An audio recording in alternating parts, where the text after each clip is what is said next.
Good morning, good morning. Today I want to try to vlog as much as possible with that camera. This is sort of like a throwback to the best time ever for me, which is when I started filming. It was 2012 and I bought my first proper big camera before my big trip to Tokyo, Japan. So this is my Nikon D5100 with a super wide lens. It's a Tamron lens, 10-24. That big baby. Of course, right now I am filming with the Lumix S5. The battery compartment doesn't have a door anymore. It's just held like this by the little yellow thing.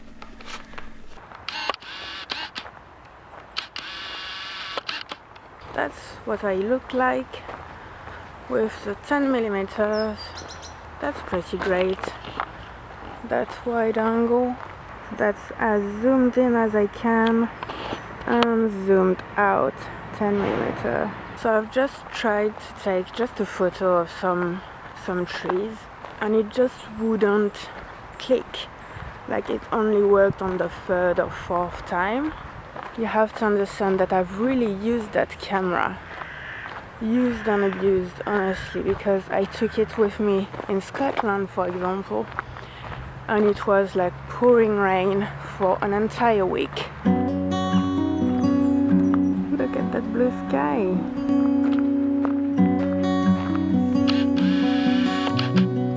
It has no autofocus, of course.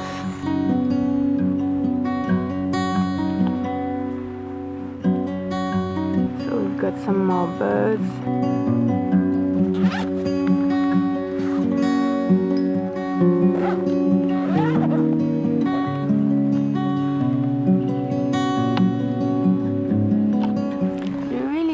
See me that way. That's much better. I don't know how to set things up actually on that camera, so I just have to put myself like with the sun, with the light in front of me. Right, so today I'm using this thing as a microphone, which I didn't do back in 2012, so it's kind of an upgrade. The little hand tripod is also a huge upgrade for stability. So if I remember correctly, it's not just that the microphone is bad, because you would say I could put like a microphone on top, but it's also inside the camera there is like the audio treatment, like the little, I don't know, a chip or something, little computer inside the camera, and it's just really bad at processing the sound. Even if I put a good microphone on top of it, it would be just too much noise for it. So should I try to find some frogs again?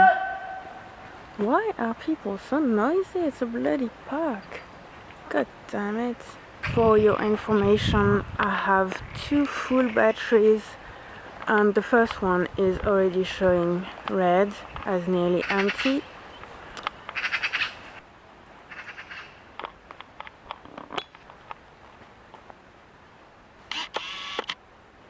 The flash thing on top of the camera just keeps opening every time I try to take a photo, which is ridiculous because it doesn't need the flash and it doesn't even sun the flash. But it's just really funny considering that this camera spent years not wanting to use the flash, like it was just not working, and now it just opens for no reasons. I also took my decent, actually working camera just in case. Look at this little guy, so cute.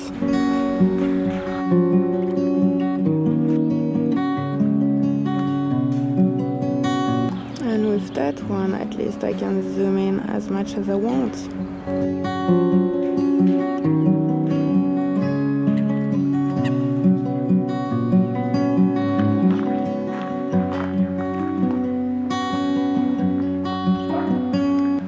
Dry there, and we've got another person with that dog in the water.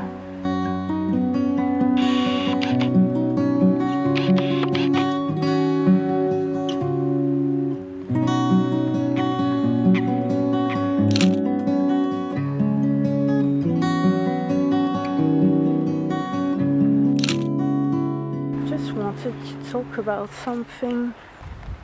I don't know if you can hear the birds. They are really going crazy right now. Oh, it wasn't recording. That's great. So I don't know if you've heard the birds.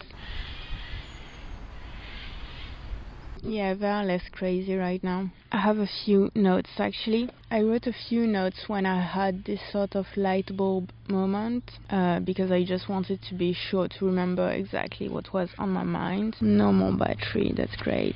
So now full battery again. And I am recording, alright. Right, so this sort of light bulb moment, I don't know how you call this exactly in English. In French that would be un déclic. I guess that would be the most accurate word for that.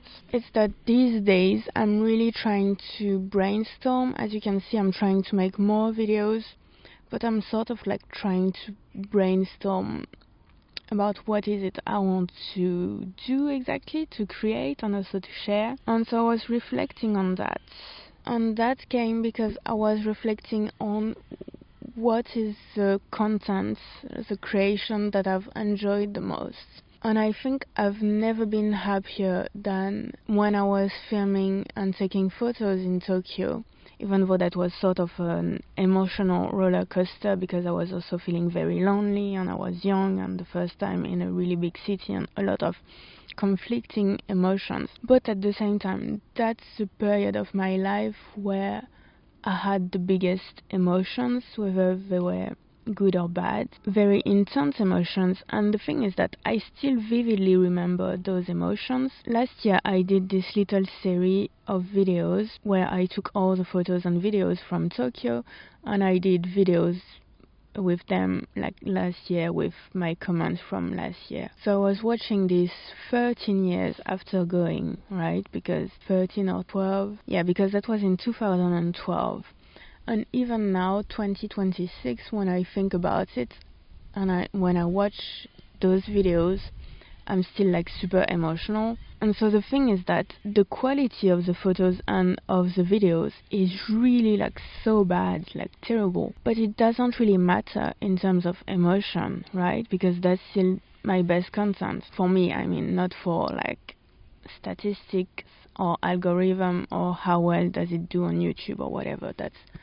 For me, that's my favorite content. And I've sometimes found this situation happen again. For example, when I went to Amsterdam in 2018, I also took photos and filmed, and it took me a while to actually edit those videos and put them on my YouTube channel because I was really not satisfied with the quality. But again, when I look at that content, it's kind of the one I actually prefer because the quality is bad because I wasn't really thinking about the quality, because I was really focusing on the moment. And yeah, everything is filmed really intuitively, like anyone who's not trying to put their content on the internet would film. And so that's really the kind of content I enjoy more, both for the filming part but also for the watching part, because both for like Tokyo and Amsterdam, once I was done doing like a decent editing job and putting it online, it was my favorite content to watch. All that to say, that's not even in my notes, of course.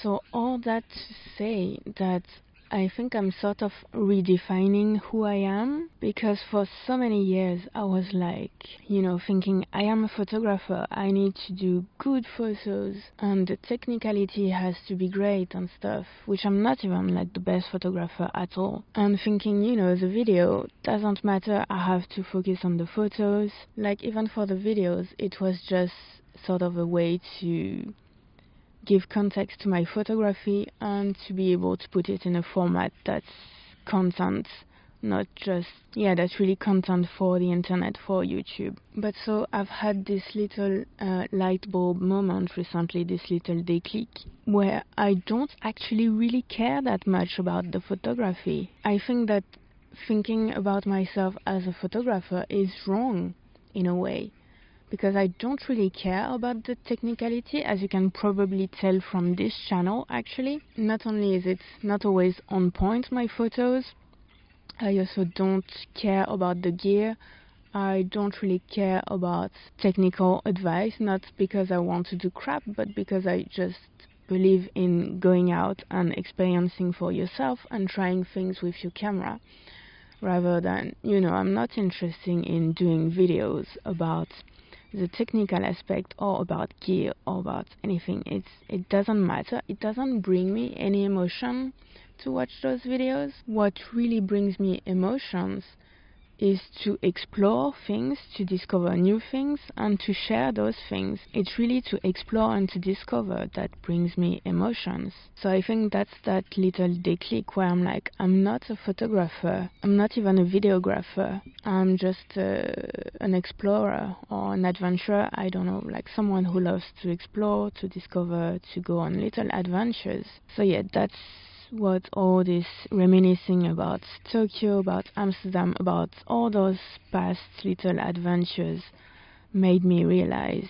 I shouldn't really worry about the format, about did I catch that with a photo or with a video. What truly matters to me is the exploration, the adventure, to catch that adventure, whatever the format is, and to share that adventure, that exploration. So yeah, in that sort of new spirit, new way of seeing things, I'm just these days really trying to, whether I am at home or outside, I really want to try to see things with new eyes, sort of. Kind of like I did when I was in Tokyo in 2012, because it was so new, so different. Just because it was in Japan, so like everything is different. There is a quote by I think by Florent Chavouet in one of his books about Japan, where he's just saying that the little stickers on the oranges are amazing just because it's written differently than in France. That's kind of how I felt in Japan. You're just seeing even the smallest things are just amazing because you're seeing them under a new light with new eyes, sort of. So that's what I aim to do, even when I'm staying in Rennes or when I'm staying at home, just trying to catch everything with fresh eyes. Alright, that's enough talking.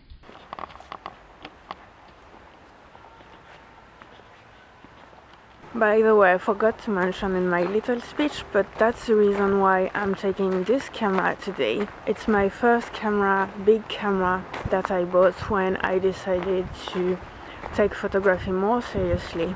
I had smaller cameras before that, compact cameras, but in 2012 when I booked that trip to Japan, I decided, okay, I need to really remember that trip. So that's why today I decided to vlog with that good old camera, which went on many adventures with me, which is why it's completely busted. So yeah, sorry it was a bit long, but I really wanted to talk about this because it was really like a, you know, one of those haha moments where you're like, I understood something about myself.